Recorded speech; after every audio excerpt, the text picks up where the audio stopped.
মালিক ইবনে দিনার আল্লাহর সাহায্য কামনা করছেন, হঠাৎ একটা বাহন নদীর কিনারে এসে দাঁড়ায় গেল। মালিক তাকায় দেখেন আরো কিছু যাত্রীও পাশে দাঁড়িয়ে আছে। এবার উঠলেন, উঠার পরে নৌকার মাঝি নৌকা নদীর মাঝখানে নিয়ে কয় টাকা দাও। লোকেরা টাকা দিছে, মালিক ইবনে দিনারের হাতে একটা পাই পয়সাও নাই, টাকা নাই, দিনার নাই। নৌকার মাঝি কয় রে মোল্লা টাকা দেও। মালিক ইবনে দিনার বলে কোনো টাকা নাই। এই কথা বলার পর নৌকার মাঝির জবানটা খুলে গেল, গালি আর গালি, বিসমিল্লাহ ছাড়া গালি। কারণ যারা হুজুর দেখতে পারে না একটু তিল পাইলে তাল বানায় দেয়, আছে না নাই? তিলের তাল বানায় গালি। জীবনে যারে গালি দিত না যা তা ব্যবহার শুরু করলো মানুষের সামনে, মালিকের চোখের পানি বের হয়ে গেল। আল্লাহওয়ালাদের চোখের পানির বরদোয়া কখনো বৃথা যায় না। এমন ভাবে আল্লাহর কাছে বললেন, আল্লাহ আমি মালিকের জীবনে কোনো আমল যদি তোমার কাছে কবুল হয়ে থাকে, ওই আমলের বিনিময়ে ইজ্জতটারে বাঁচায় দাও। একটা নৌকার মাঝি আমাকে গালি দেয়, আমি মালিকের যদি একা একা গালি দিত কোনো সমস্যা হতো না।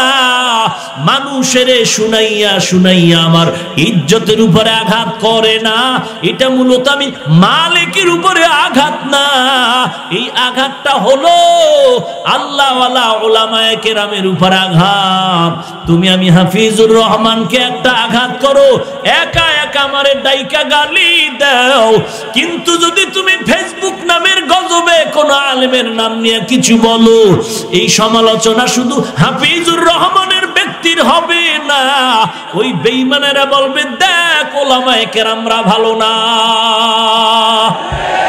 গোটা আলেম সমাজের ইজ্জত নিয়ে টানাটানি করিস না রে যুবক, তোর কপাল পুড়ে যাবে, তোর বংশ নষ্ট হয়ে যাবে।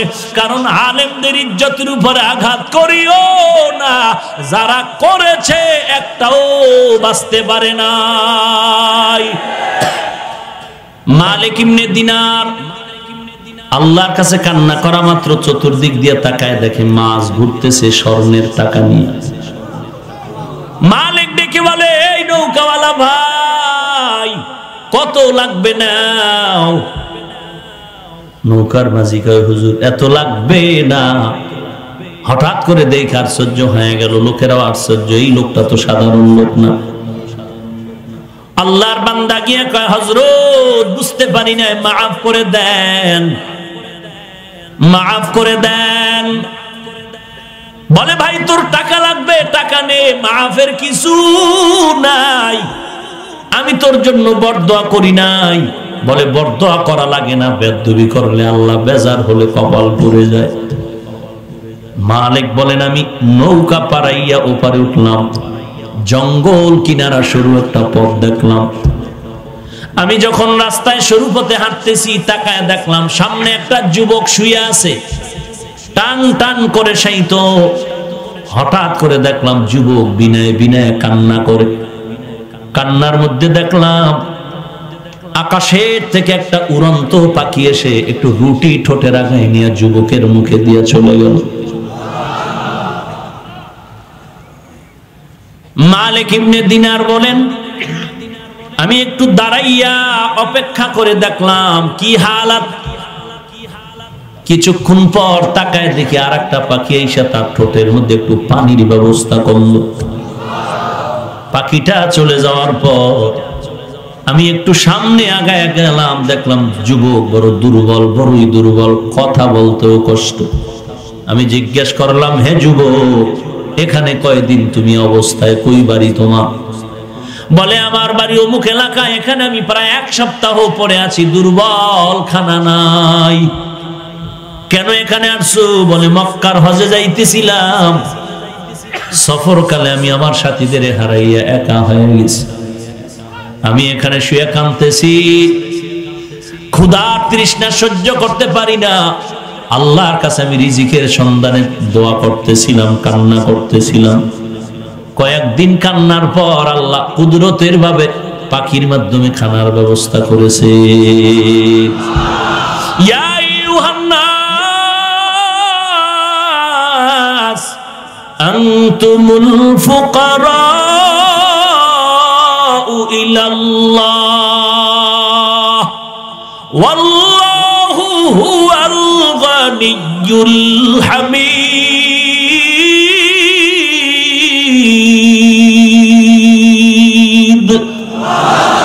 गर तवक्कुल मीकुनी हर सुबह शाम नीरसानद रिस्क तू अज़ला मकाम जुज़्बा हक़ची ज़े मखा अज़ इंसो जा फज़ले उआ मस्ती दर जुमला जहां।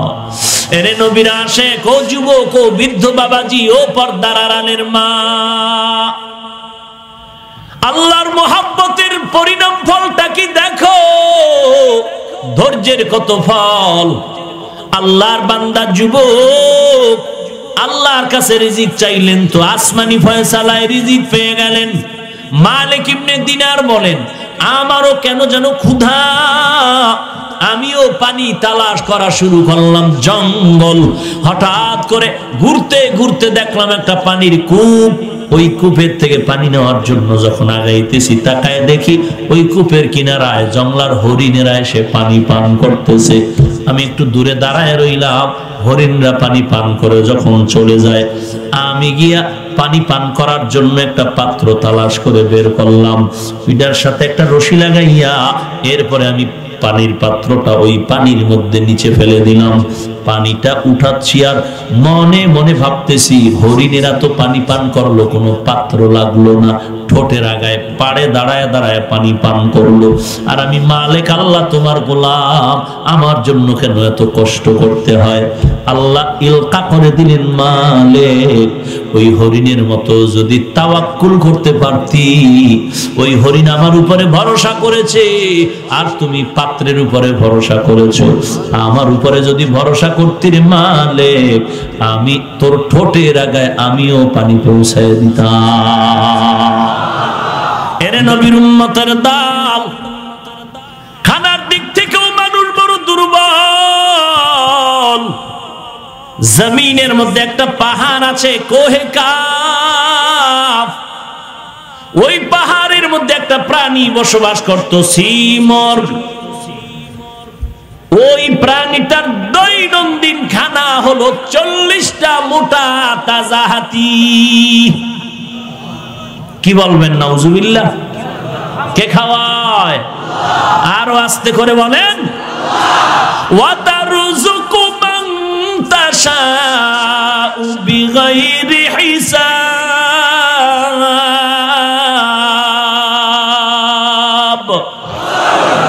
गर तवक्कुल मीकुनी हर सुबह शाम नीरसानद रिस्क तू अज़ला मकाम जुज़्बा हक़ची ज़े मखा अज़ इंसो जा फज़ले उआ मस्त दर जुमला जहां।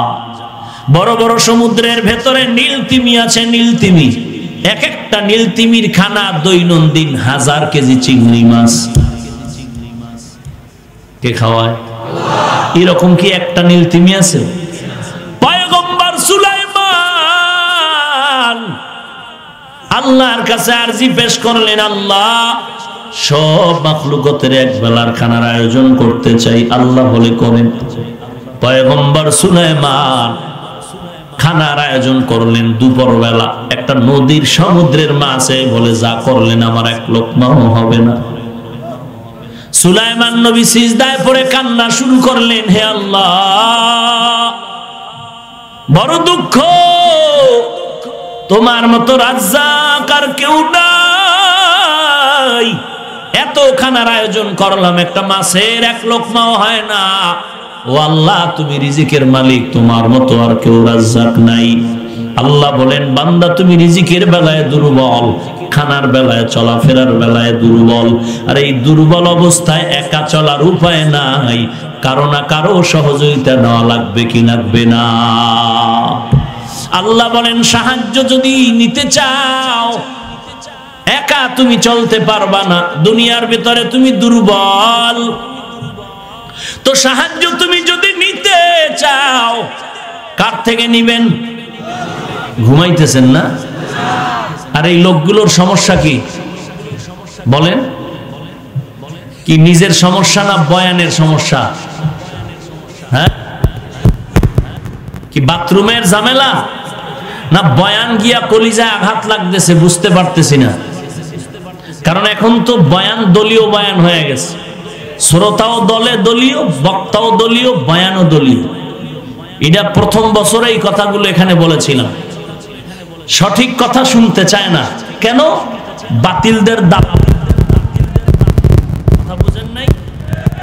যেই বান্দা টুপি দেখলে চোখটা ঘোষায় দেয়, তাহলে বুঝেন কেমন ইমানওয়ালা। তুমি পাঁচকল্লি দিলা কেন? সহ্য করতে পারি না। তুমি এই কথা পাঁচকল্লিওয়ালাকে বললা, যে টুপি দেয় না তারা তো কিছু বললা না। মুনাফিকি আর কত! কি ভাই, আপনাদের দিলের তামান্না কি আরো সামনে আগাবো না মোনাজাত দিয়ে দিব? দিলে আর আপনারা দোয়া করলে আমি একটু আগাই। তবে একটা দায়িত্ব নিতে পারবেন? হ্যাঁ,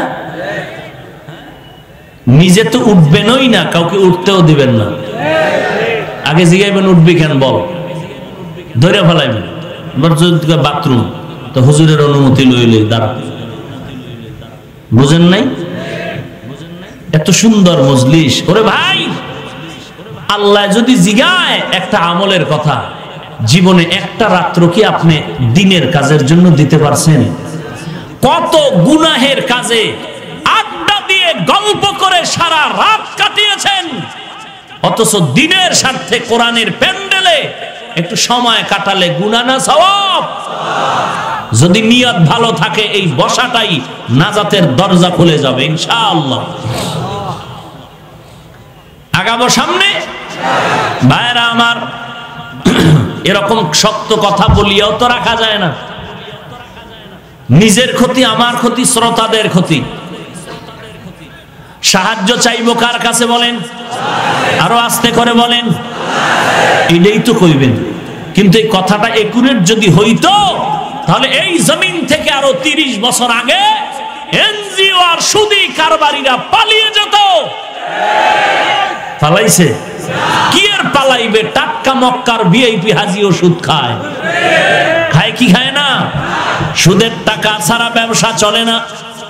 ও সুদকারে, সুদের কারবারি ভাই, পয়গম্বরের কথা, আল্লাহর কোরআনের কথা, সুদের সাথে যারা জড়িত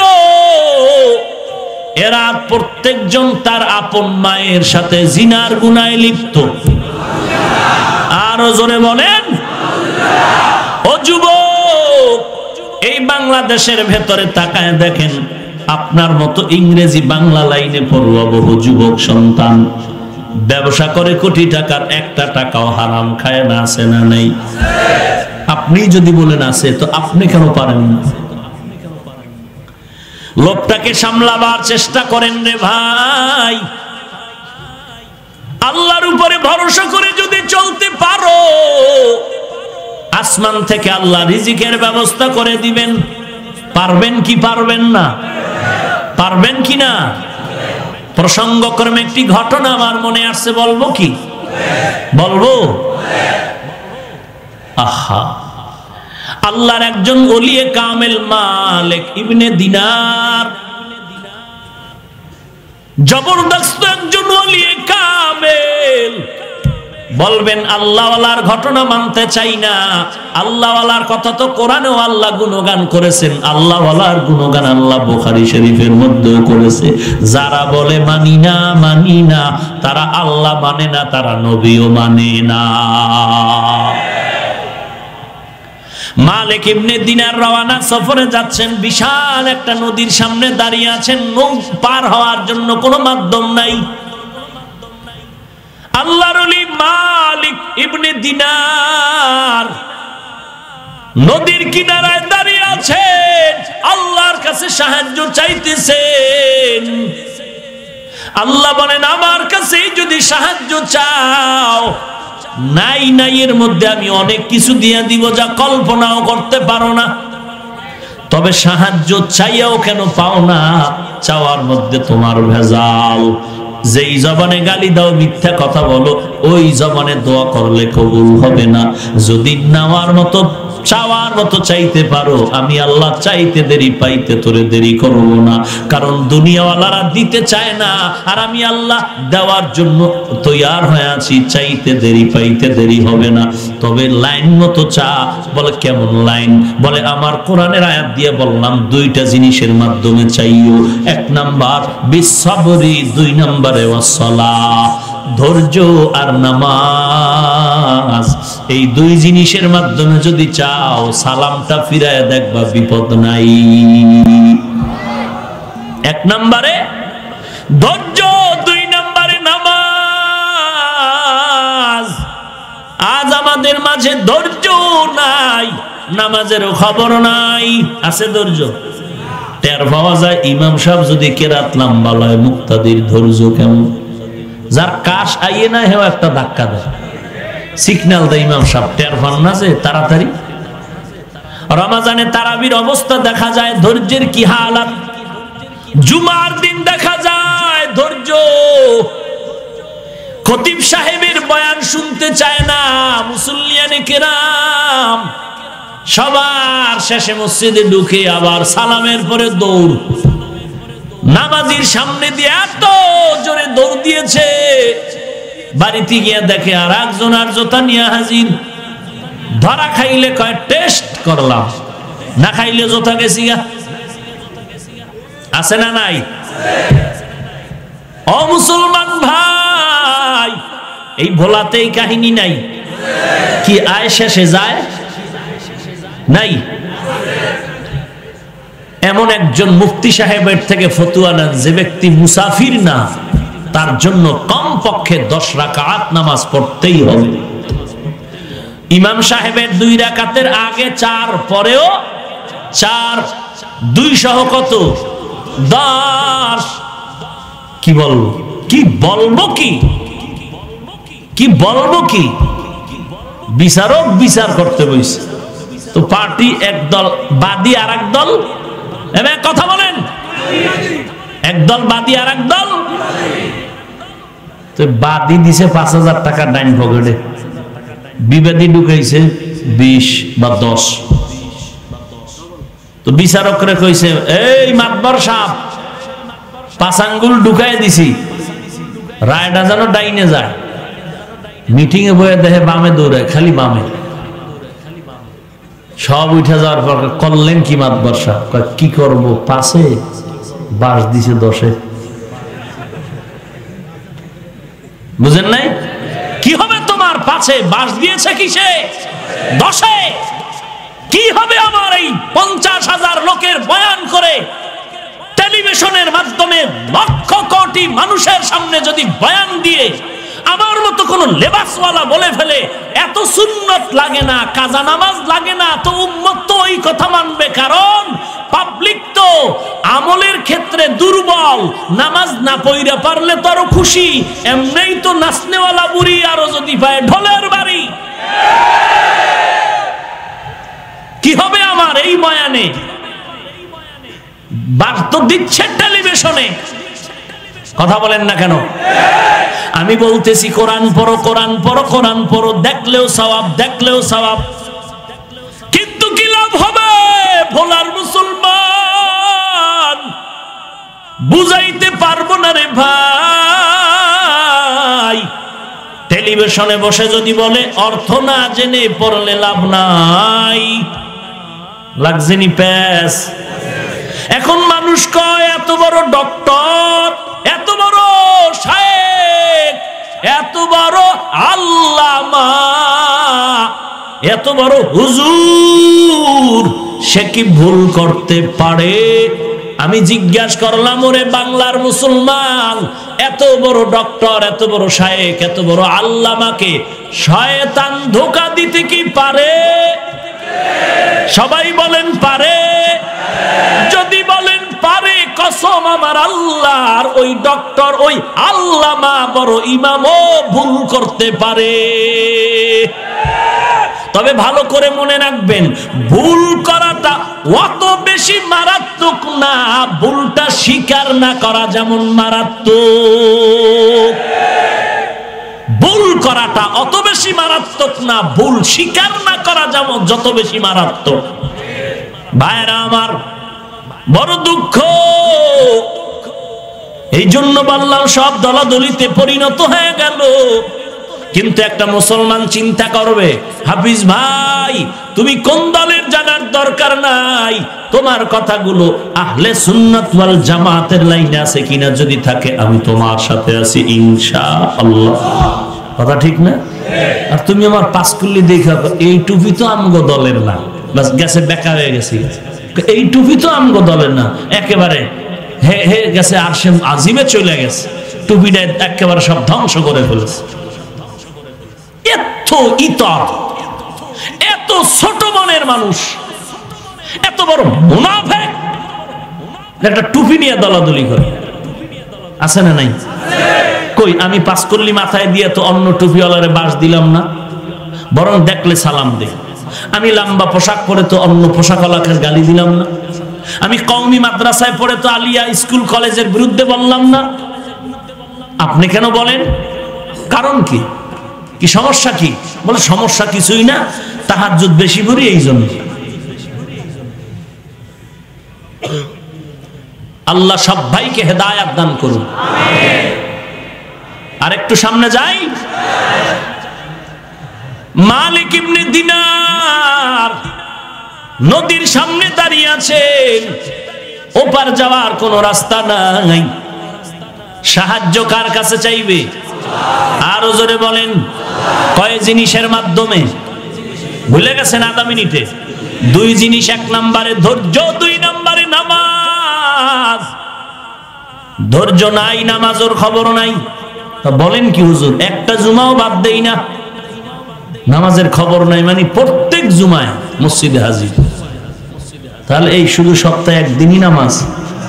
কয় দিন? কথা কন। কয় ওয়াক্ত পড়া লাগবে না? মাঝে মাঝে পড়লেও চলবে, প্রতিদিন সমস্যা নাই। নামাজ ছাড়লে কোনো সমস্যা? এই পাবলিক আছে, পড়েন না কেন? পড়েন না কেন? এই কথা বলি আবার বলবেন হুজুর নামাজ না পড়লে কি দিল পরিষ্কার? আমরা ভালো মানুষের ফলা তো, দিল পরিষ্কার। নবী কয় যারা নামাজ পড়ে না তারা চোর। নবী বলেন কাফের, বেঈমান আর মুমিনের মধ্যে পার্থক্য নামাজ। বেঈমানেরা নামাজ পড়ে না, মুমিনেরা নামাজ ছাড়ে না। ও যুবক, তোমার মতো যুবক স্কুল কলেজে লেখাপড়া করে, 5 ওয়াক্ত নামাজি আছে না নাই? তুমি কেন পারবা না রে ভাই? আল্লাহর কাছে তৌফিক চাও, আল্লাহ মেহেরবানি করে 5 ওয়াক্ত নামাজি বানায় দাও। মালিক ইবনে দিনার নৌকা দিয়ে নদী পার হবে, কোন নৌকারও খবর নাই। আল্লাহ বলেন যত বিপদের সম্মুখীন হও, আমার দরবারে সাহায্য চাও। আমার নবীজির হায়াত কত আপনাদের জানা ছিল? কত কত? নবীজির এই 63 বছরে কোনো কিছুর দরকার হলে কোন মাজারে গিয়া চাইতেন? আল্লাহর কাছে যদি নবী চাইতে পারে, আপনি কেন পারেন না রে ভাই? আল্লাহর নবী যদি আল্লাহর কাছে চাইতে পারেন, আপনি কেন পারবেন না? তবে দুইটা জিনিসের মাধ্যমে চাইলে পেয়ে যাবেন। এক নম্বরে ধৈর্য, 2 নম্বরে বলেন বলেন নামাজ। এই নামাজ কত মজার একটা আমল, ধৈর্যের এত দাম, এত দাম। আল্লাহ কোরআনে বলেন ধৈর্য ধারণকারীদেরকে আমি আল্লাহ কিয়ামতের ময়দানে বলবো বিনা হিসাবে জান্নাতে চলে যাও। ইন্নামা ইউওয়াফাস সাবিরুন ইউওয়াফাস সাবিরুনা আজরাহুম বিগাইরি হিসাব।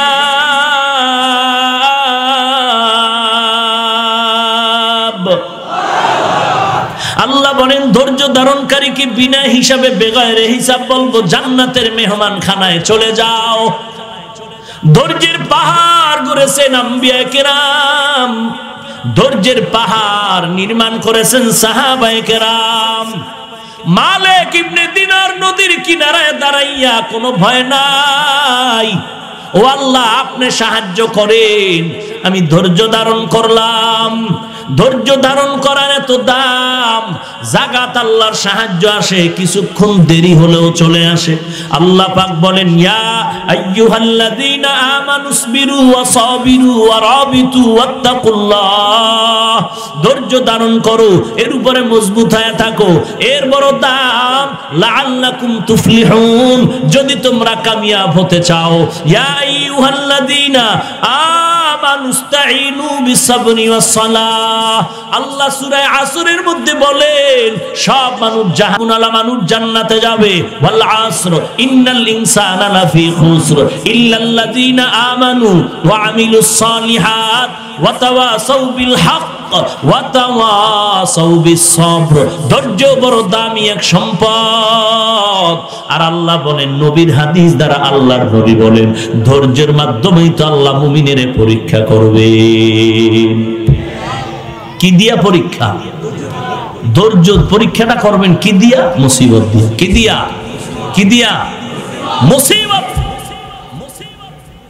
ওয়ালানাবলুওয়ান্নাকুম বিশাইইম মিনাল খাউফি ওয়াল জু'i ওয়া নাকসিম মিনাল আমওয়ালি ওয়াল আনফুসি ওয়াস সামারাত ওয়া বাশশিরিস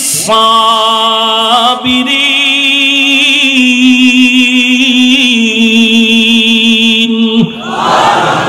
আল্লাহ পাঁচটা জিনিসের মাধ্যমে ধৈর্যের পরীক্ষা নেবেন। মিনাল খাউফ ওয়াল জু' ওয়া নাকসিম মিনাল আমওয়াল ওয়াল আনফুস ওয়াস সামারাত। পাস করতে হলে পুঁজি লাগবে। ওয়াবাশশিরিস সাবিরিন, ধৈর্য। এই ধৈর্য আবার তিন প্রকার। ধৈর্য কয় প্রকার? গুনাহের বেলায় ধৈর্য, মুসিবতের বেলায় ধৈর্য, ইবাদতের বেলায় ধৈর্য। এরে ভোলার মুসলমান, মালিক ইবনে দিনার আল্লাহর সাহায্য কামনা করছেন। হঠাৎ একটা বাহন নদীর কিনারে এসে দাঁড়ায় গেল।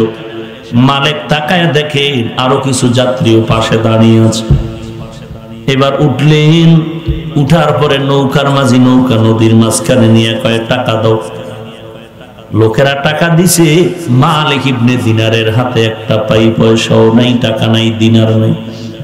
নৌকার মাঝি কয়, রে মোল্লা টাকা দেও। মালিক ইবনে দিনার বলে, কোনো টাকা নাই। এই কথা বলার পর নৌকার মাঝির জবানটা খুলে গেল। গালি আর গালি, বিসমিল্লাহ ছাড়া গালি। কারণ যারা হুজুর দেখতে পারে না, একটু তিল পাইলে তাল বানায় দেয়। আছে না নাই? তিলের তাল বানায় গালি। জীবনে যারে গালি দিত না, যা তা ব্যবহার শুরু করলো, মানুষের সামনে মালিকের চোখের পানি বের হয়ে গেল। আল্লাহওয়ালাদের চোখের পানির বরদোয়া কখনো বৃথা যায় না।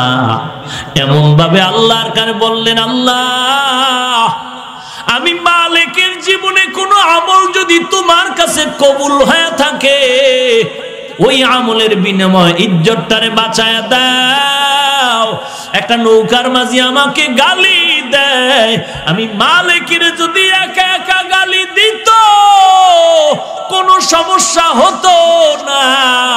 মানুষের শুনাইয়া শুনাইয়া আমার ইজ্জতের উপরে আঘাত করে না, এটা মূলত আমি মালিকের উপরে আঘাত না, এই আঘাতটা হলো আল্লাহওয়ালা উলামায়ে কেরামের উপর আঘাত।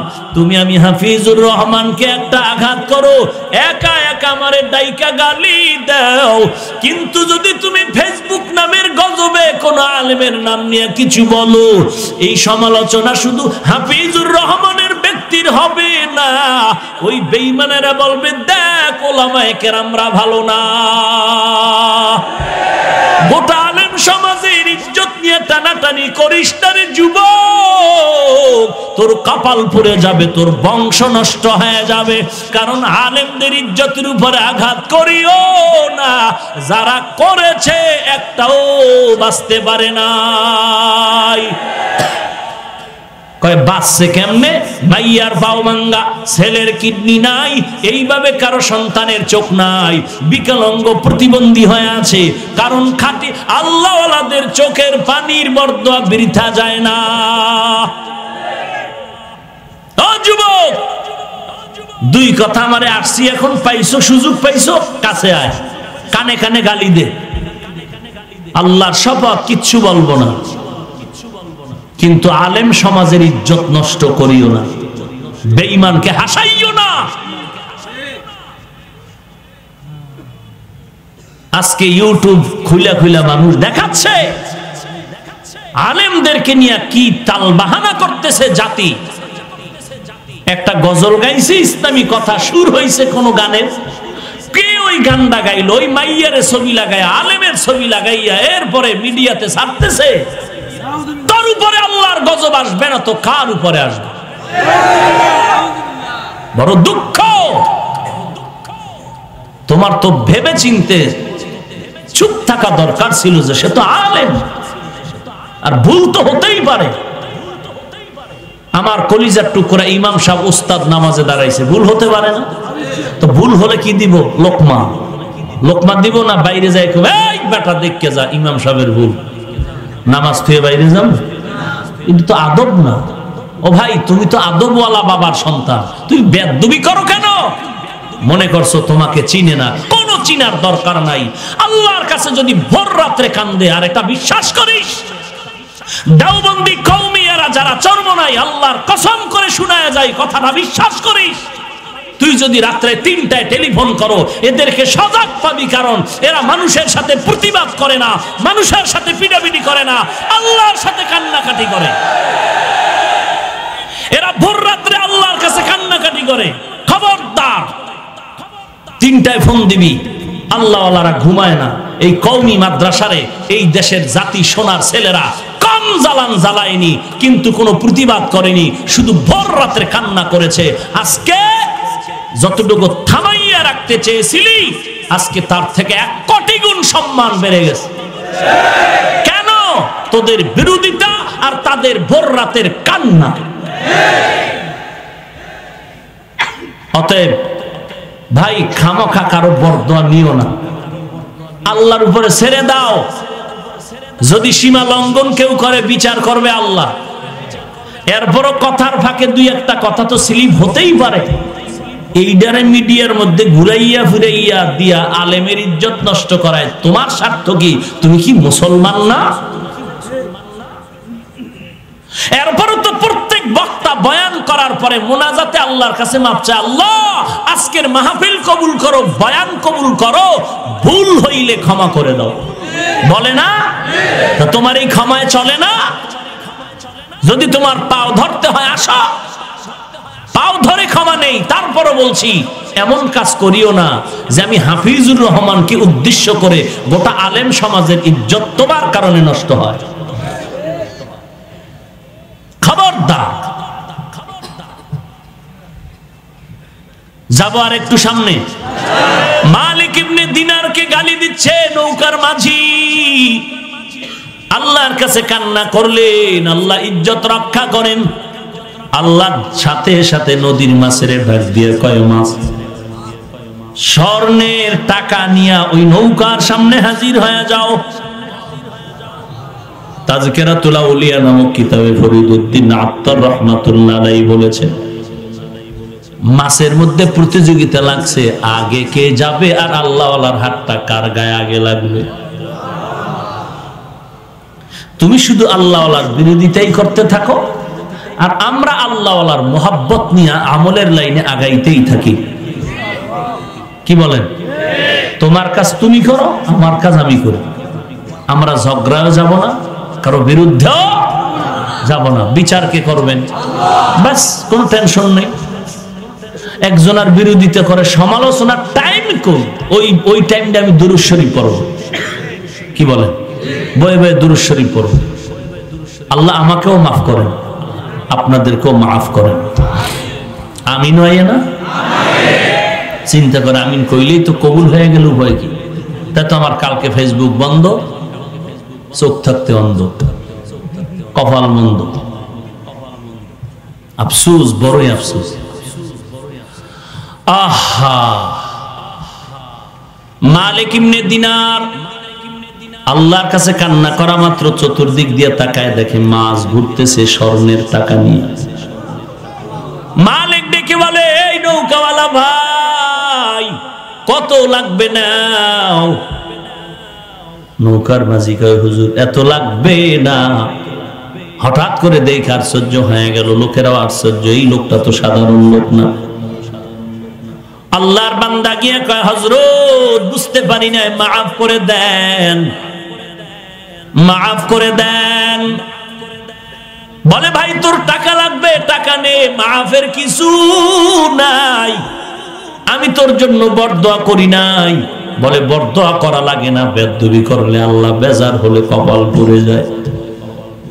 মালিক বলেন, আমি নৌকা পাড়াইয়া ওপারে উঠলাম, জঙ্গল কিনারা সরু একটা পথ দেখলাম। আমি যখন রাস্তায় সরু পথে হাঁটতেছি, তাকায় দেখলাম সামনে একটা যুবক শুয়ে আছে, টান টান করে শায়িত। হঠাৎ করে দেখলাম যুবক বিনয়ে বিনয়ে কান্না করে। কান্নার মধ্যে দেখলাম আকাশের থেকে একটা উড়ন্ত পাখি এসে একটু রুটি ঠোঁটে রাখায় নিয়ে যুবকের মুখে দিয়ে চলে গেল। মালিক ইবনে দিনার বলেন, আমি একটু দাঁড়াইয়া অপেক্ষা করে দেখলাম কি হালাত। কিছুক্ষণ পর তাকায় দেখি আর একটা পাখি এসে তার ঠোঁটের মধ্যে একটু পানির ব্যবস্থা করলো। পাখিটা চলে যাওয়ার পর আমি একটু সামনে আগায় গেলাম, দেখলাম যুবক বড় দুর্বল, বড়ই দুর্বল, কথা বলতেও কষ্ট। আমি জিজ্ঞেস করলাম, হে যুবক, এখানে কয়দিন তুমি অবস্থায়, কই বাড়ি তোমার? বলে, আমার বাড়ি অমুক এলাকা, এখানে আমি প্রায় 1 সপ্তাহ পরে আছি, দুর্বল, খানা নাই। কেন এখানে আসছো? বলে, মক্কার হজে যাইতেছিলাম, সফরকালে আমি আমার সাথীদের হারাইয়া একা হয়ে গেছি, আমি এখানে শুয়ে কাঁদতেছি, ক্ষুধার তৃষ্ণা সহ্য করতে পারি না। আল্লাহর কাছে আমি রিজিকের সন্ধানে দোয়া করতেছিলাম, কান্না করতেছিলাম। কয়েকদিন কান্নার পর আল্লাহ কুদরতের ভাবে পাখির মাধ্যমে খানার ব্যবস্থা করেছে। ইয়া আইয়ুহান নাস আনতুমুল ফুকারাউ ইলাল্লাহ ওয়াল্লাহু হুয়াল গানিয়্যুল হামিদ।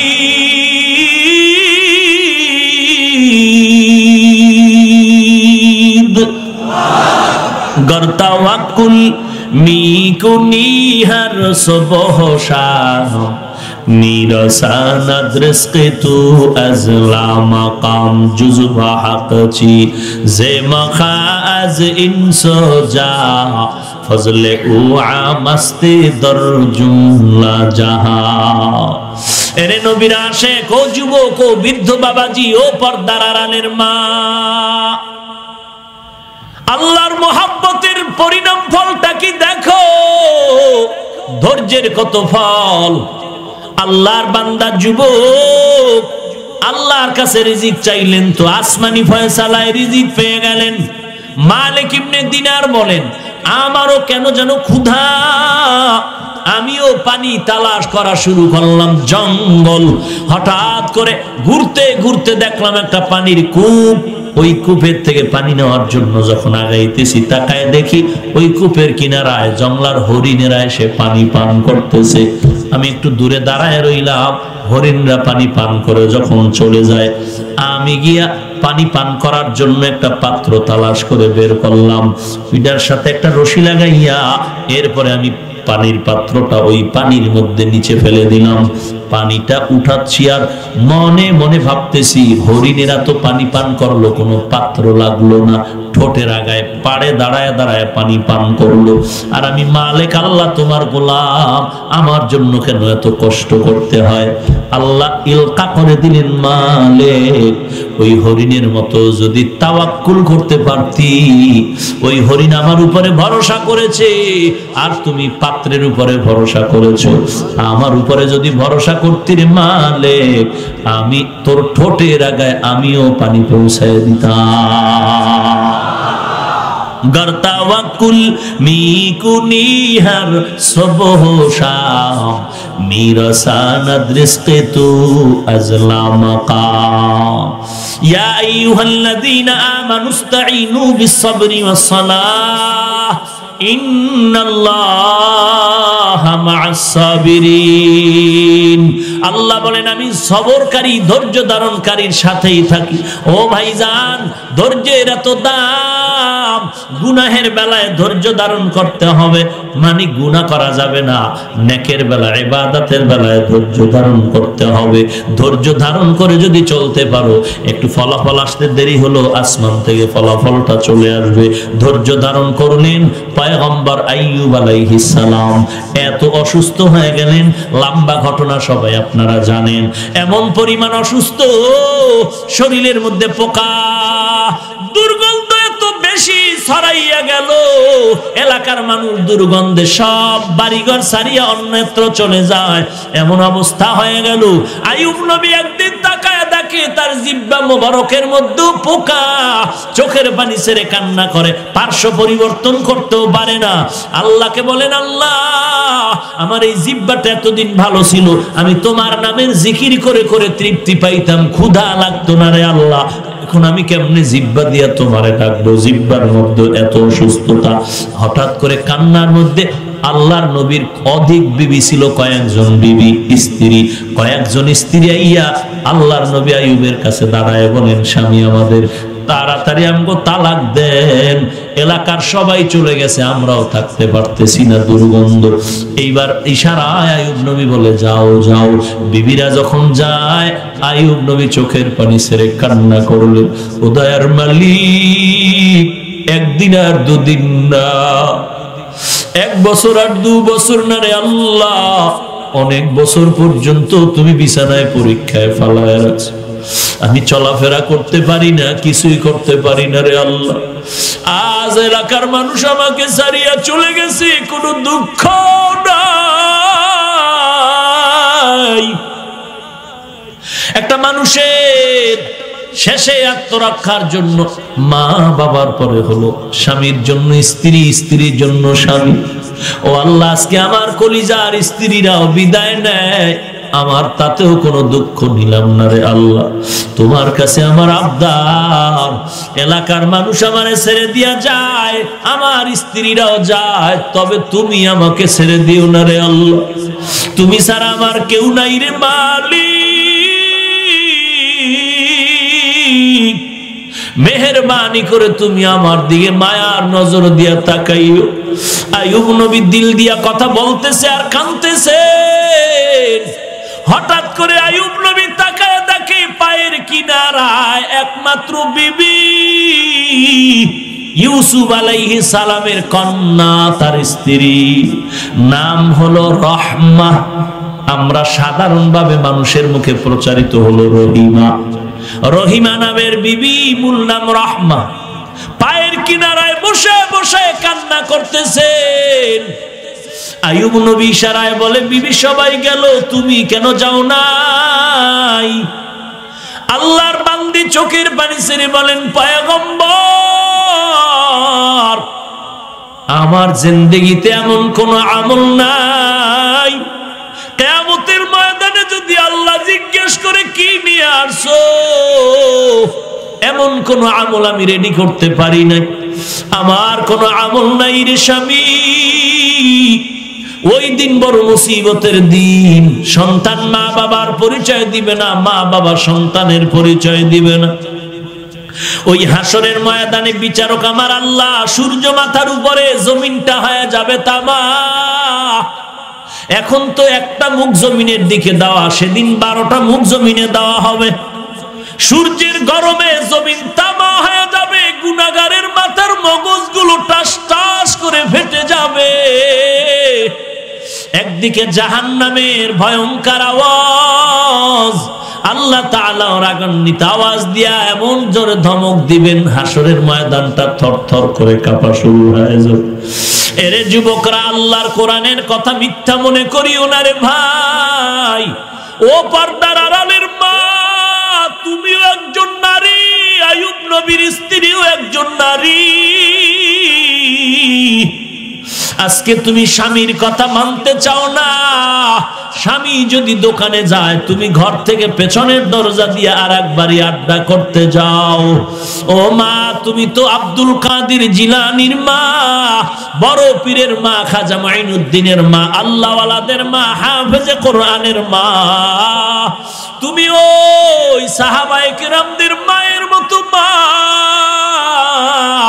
এই জমিনে তাকাইয়া দেখো, যত ভালো ভালো সন্তান, এদের মা সবাই ভালো, এজন্য সন্তানগুলো ভালো।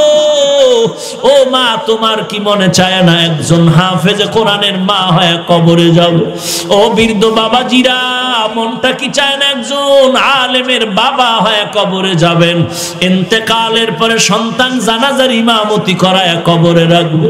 আর ওই সন্তান যদি আলেম বানাইয়া যাও, কবরের কিনারায় গিয়া সন্তান কোরআনের তাগিদে গিয়া কোরআন পড়বে।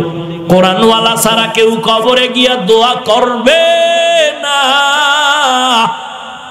আর আল্লাহর ওয়াদা, যদি সন্তান মা বাবার জন্য কোরআন তেলাওয়াত করে, দোয়া করে, কবরের মধ্যে বিদ্যুতের আরো দ্রুত গতিতে চলে যাবে রে মুসলমান।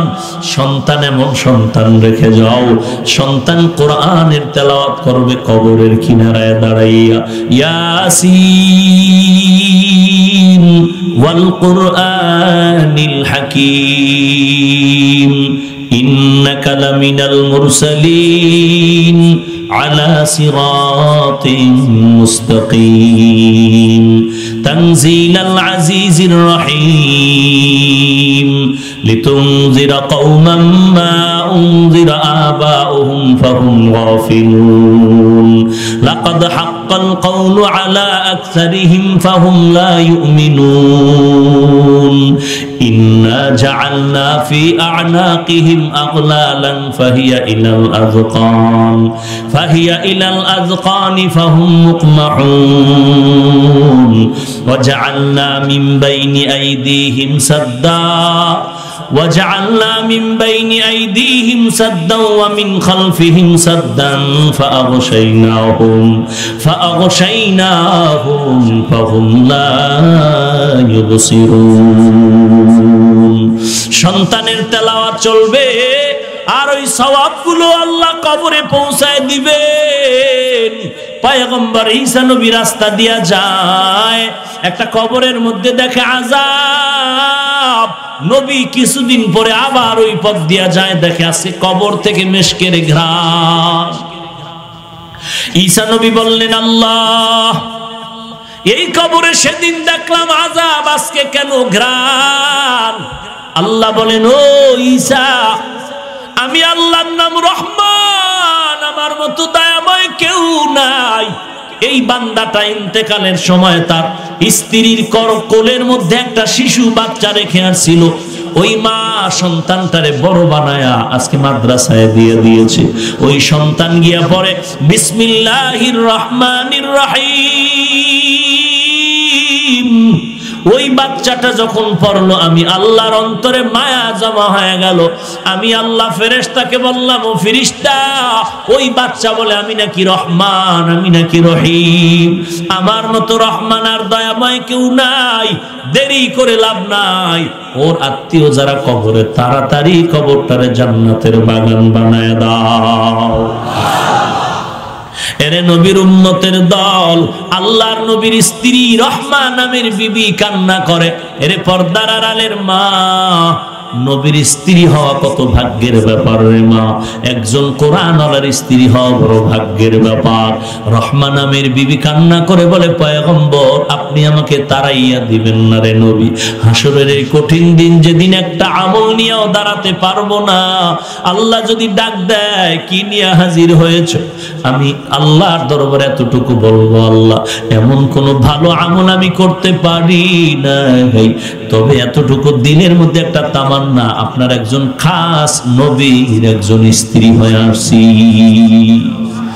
এরে নবীর উম্মতের দল, এমপি সাহেবের জন্য যেই সুযোগ, এমপির সাথে যার গভীর সম্পর্ক, ওই এমপির কারণে সেই বান্দাও বড় সুযোগ পায়। এরে নবীর উম্মতের দল, আল্লাহর বান্দা যারা আল্লাহওয়ালার সাথে মোহাব্বত রাখবা, কিয়ামতের ময়দানে আল্লাহওয়ালাকে আল্লাহ যেই সুন্দর সুযোগ দিবেন, ওর সমপরিমাণ তুমিও বান্দা সুযোগ পেয়ে যাবে।